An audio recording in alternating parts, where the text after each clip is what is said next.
자, 비트가 하락해서 여기가 바닥이다 싶어 진입했는데 바로 손절. 반대로 여기가 꼭대기다 생각하고 들어갔더니 또 청산. 자, 이런 경험 아마 다들 한 번쯤은 겪어보셨을 겁니다. 저도 예전에 이런 구간에서 계속 당하다 보니까 깡통도 여러 번 찬 적이 있었는데, 그래서 저 같은 경험하지 말라고 대표적인 추세 반전 지표 3개를 직접 테스트해봤습니다. 그 중에서 가장 직관적이고 실전에서 신뢰도 높게 고점, 저점을 완벽하게 잡아주는 지표 하나를 선별했고, 여기에 4단계 필터까지 적용해서 완성도 높은 추세 전환 구간을 식별 가능하게끔 제가 직접 지표를 업그레이드까지 했습니다. 자, 오늘 영상도 마찬가지로 이 업그레이드 지표는 조건 없이 무료로 제공해 드릴 거고요. 영상 끝까지 보시면 수령 방법과 실전 활용법까지 안내해 드릴 테니까 꼭 끝까지 시청해 주세요. 자, 그리고 직접 써보시고 괜찮았다면 도움 됐어요, 지표 잘 썼습니다, 이 댓글 한 줄만 남겨주셔도 정말 큰 힘이 됩니다. 네, 그럼 바로 시작하겠습니다.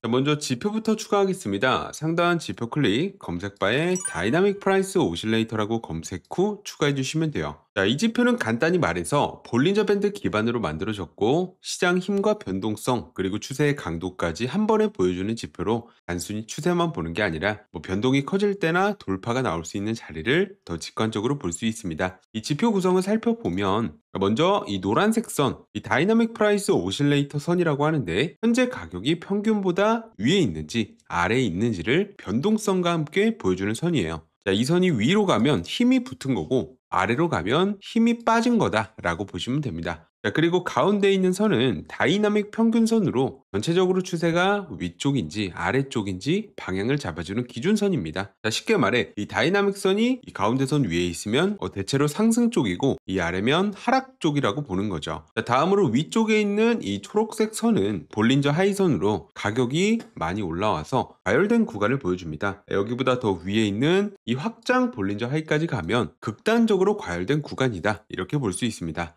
그리고 아래쪽에 있는 이 빨간색 선은 볼린저 로우 선으로 가격이 많이 빠진 구간을 나타내고, 가장 아래에 있는 확장 볼린저 로우는 말 그대로 너무 많이 떨어져서 반등이 나올 가능성이 높은 구간이라고 보시면 됩니다. 자, 다음은 지표 설정을 보겠습니다. 먼저 인풋 탭으로 가보시면 가장 먼저 보이는 게 이 길이인데요. 이 값은 오실레이터와 볼린저 밴드를 계산할 때 기준이 되는 과거 기간을 말합니다. 길이를 좀 넓게 잡는다면 더 많은 과거 데이터를 참고하기 때문에 이 선 자체가 더 부드러워지고 이 밴드폭 자체도 넓어져요. 대신 신호는 자주 안 나올 수 있습니다. 자, 반대로 이 길이를 줄이게 되면 최근 움직임에 훨씬 민감하게 반응하는데, 이 경우 밴드 자체가 좁아지고 이 신호는 더 자주 생길 수 있습니다. 자, 다음은 스무딩 팩터고요. 이건 오실레이터 선을 얼마나 매끄럽게 만들지를 정하는 값입니다. 이 값을 높이게 되면 이 노이즈가 줄고 선이 깔끔해지기 때문에 장기 흐름을 보는데 좋습니다. 하지만 그만큼 신호가 조금 늦게 나올 수 있습니다. 각자 본인 입맛에 맞게 조정해서 사용 가능하고, 저는 이 기본값 그대로 사용을 하겠습니다. 자, 그럼 이제부터 이 지표를 활용해서 타점 잡는 방법을 알려드릴 건데, 총 3가지 방법이 있어요. 그러니까 돌파 매매, 추세 전환, 그리고 다이버전스.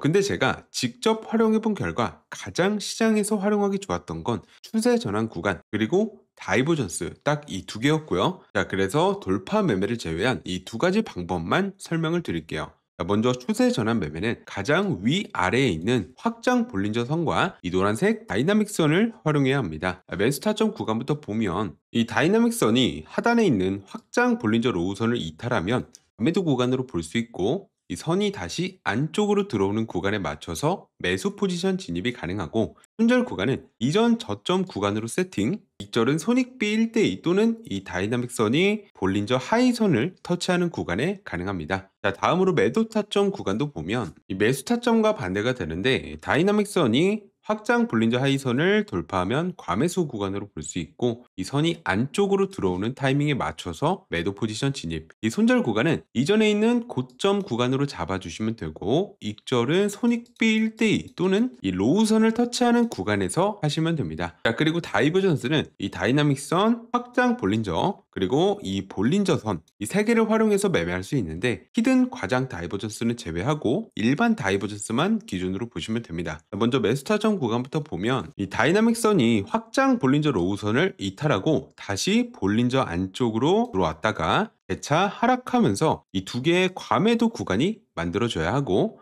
이때 이 다이나믹 선의 값은 이전 구간보다 더 높은 위치에 있어야 합니다. 그리고 비트코인 가격이 이전보다 더 떨어진 상태라면 상승 다이버전스로 해석하고, 이 다이나믹 선이 이 볼린저 로우선 안쪽으로 들어오는 구간에 맞춰서 매수 진입이 가능합니다. 손절 구간은 마찬가지로 단기 저점 구간으로 잡아주시면 되고, 익절은 손익비 1대2 또는 이 볼린저 하이선을 터치하는 구간에 맞춰서 하시면 됩니다.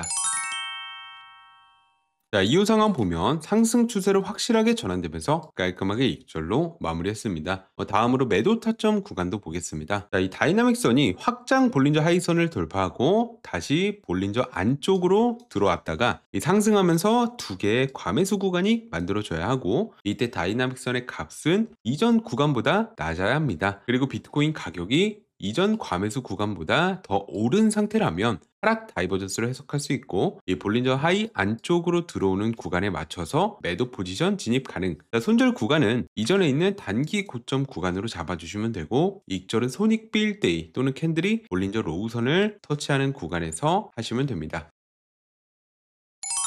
그리고 이어진 상황을 보면 깔끔하게 하락 추세가 나오면서 익절로 마무리할 수 있었습니다. 제가 이 지표를 직접 써본 결과 확실한 장점은 있었습니다. 먼저 시장의 고점과 저점을 굉장히 직관적으로 잡아주다 보니까 초보자분들도 지금이 과매수 구간이구나 하고 쉽게 이해할 수 있었고요. 특히 강한 반전이 나오는 구간에서 신호가 잘 맞아 떨어진다 라는 게 인상적이었습니다.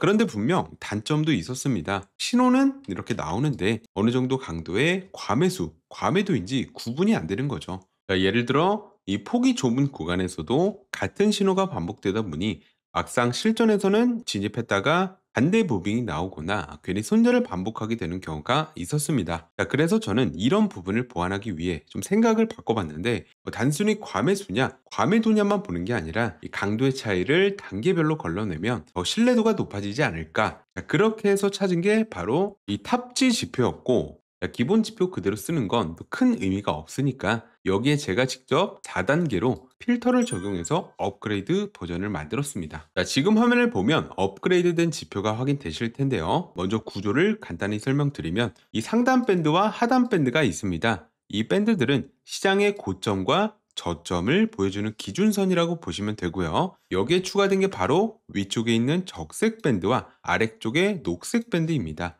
가격이 적색 밴드에 닿으면 과매수 구간, 이 녹색 밴드에 닿으면 과매도 구간으로 해석할 수 있습니다. 자, 그리고 우측을 보면 RSI와 CCI 값이 레이블 형태로 표시되어 있습니다. RSI와 CCI는 대표적으로 과매수, 과매도 구간을 잡아내는 지표죠. 그래서 밴드만 보는 것보다 RSI와 CCI까지 함께 확인하면 추세 반전 구간을 더 명확하게 판단할 수 있습니다. 자, 그럼 매수 타점 구간부터 보겠습니다. 먼저 첫 번째, 캔들이 하단 밴드를 터치. 두 번째, 이 녹색 과매도 밴드 구간에 도달하거나 지금처럼 근접할 것. 세 번째로 RSI 값이 30 이하일 것. 네 번째, CCI 선이 마이너스 100 이하일 것. 그리고 다섯 번째, 다이나믹 선이 확장 볼린저 로우선을 이탈할 것. 이 다섯 가지 조건이 모두 충족될 때 추세 반전 가능성이 높은 자리로 보고 매수 진입을 고려할 수 있습니다. 자, 손절 구간은 하단에 있는 녹색 밴드 부근으로 잡아주시면 되고, 익절은 손익비 1대2 또는 이 다이나믹 선이 이 볼린저 하이를 터치하는 구간까지 보시면 됩니다. 자, 이후 상황 보면 깔끔하게 상승 추세로 전환되면서 익절로 마무리했습니다. 다음으로 매도 타점도 보겠습니다. 첫 번째, 캔들이 상단 밴드를 터치할 것. 두 번째, 적색 과매수 밴드 구간에 도달하거나 근접할 것. 세 번째, RSI 값이 70 이상. 네 번째로 CCI 선이 플러스 100 이상일 것. 다섯 번째, 다이나믹 선이 이 확장 볼린저 하이선을 돌파할 것. 이 다섯 가지 조건이 모두 충족될 때 과열 구간으로 판단하고 매도 진입을 고려할 수 있습니다. 자, 손절 구간은 이 밴드 상단 부근으로 잡아주시면 되고, 익절은 손익비 1대2 또는 다이나믹 선이 볼린저 로우선을 터치하는 기점에서 하시면 됩니다. 자, 이후 비트코인이 하락하면서 이번 타점도 깔끔하게 익절로 마무리했습니다. 딱 핵심만 요약하자면 단순히 밴드를 터치한다라고 해서 진입하는 게 아니라 밴드, RSI, CCI 이 세 가지가 동시에 같은 시그널을 주고 여기에 다이나믹 프라이스 오실레이터 지표를 같이 사용하면 더 신뢰도가 높아지고 거짓 신호는 걸러내면서 진짜 확실한 추세 전환 구간에서만 진입할 수 있게 됩니다. 자, 이 업그레이드 지표는 제가 운영 중인 텔레그램 교육방에 이 스크립트 파일 형태로 올려두겠습니다. 방에 들어오셔서 직접 다운로드 하신 다음 이 트레이딩비 하단에 있는 파인 에디터에 지표 스크립트를 그대로 복사 후 붙여넣기만 하시면 바로 차트에 적용해서 사용하실 수 있어요. 조건 없이 무료 제공이니까 영상이 도움되셨다면 구독, 좋아요, 그리고 댓글 한 줄 부탁드리겠습니다. 감사합니다. 지표 잘 쓸게요. 이런 말 한마디면 정말 저에게 큰 힘이 됩니다. 자, 그리고 이 교육방은 리딩이나 금전 요구 전혀 없는 공간이고요. 제가 실전에서 직접 검증한 지표와 전략만 진짜 필요하신 분들과 공유하려고 만든 커뮤니티입니다. 초보자분들을 위한 기초교육 자료도 함께 정리돼 있으니까 필요한 부분만 쏙쏙 챙겨 가셔도 괜찮습니다. 그러니까 편하게 들어오셔도 돼요. 자, 그럼 오늘 영상은 여기서 마무리하고 다음엔 더 강력한 전략과 지표로 다시 찾아뵙겠습니다. 시청해주셔서 감사합니다.